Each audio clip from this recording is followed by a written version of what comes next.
Ansel Keys studied over 25 populations. Okay, that's a lot of populations. 25 populations. And without exception, their heart disease rate was low. So the ones who ate a low-fat diet in 25 consecutive populations, all of them had a very low rate of heart disease. Japanese populations who migrate first to Hawaii, then to the USA, the more they westernize their diet, meaning the higher their fat intake, the more they will get coronary heart disease. Nathan Pritikin basically says all these so-called degenerative diseases or so-called Western diseases, it's all the same thing. He says they're all prevented or cured by a low-fat diet because they're all caused by a high-fat diet. He says when you say degenerative disease, what you really mean is Western disease caused by a high-fat diet. Pritikin would also say the way you divide diets is by the amount of fat. So basically, the school of diet that I recommend based on my extensive experience studying the subject and my personal experience and my patient experience is a very low-fat diet, meaning 10% or less of calories from fat.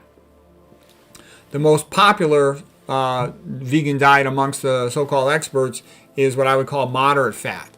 And that'll probably be in the ballpark of about 15 to 30% with all these high-fat foods mixed in there, which I'm not a fan of, you know.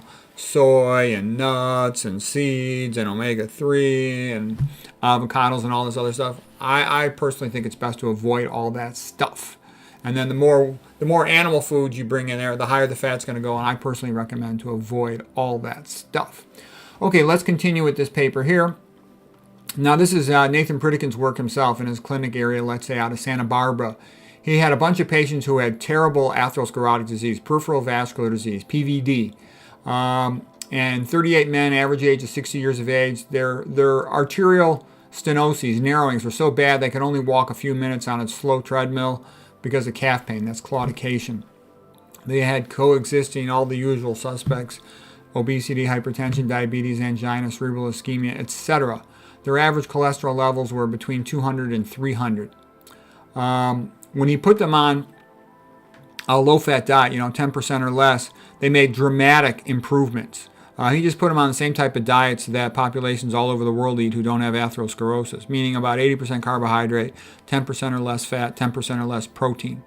And all whole foods, none of these refined foods. In the first 2 weeks, blood cholesterol dropped an average of 30%. One patient's triglycerides dropped from 360 to 85. And his goal was to try to keep total cholesterol below 130. That's incredibly low. The Framingham study, Esselstyn, just tried to be 150 or less. Okay? And he wanted the triglycerides below 75.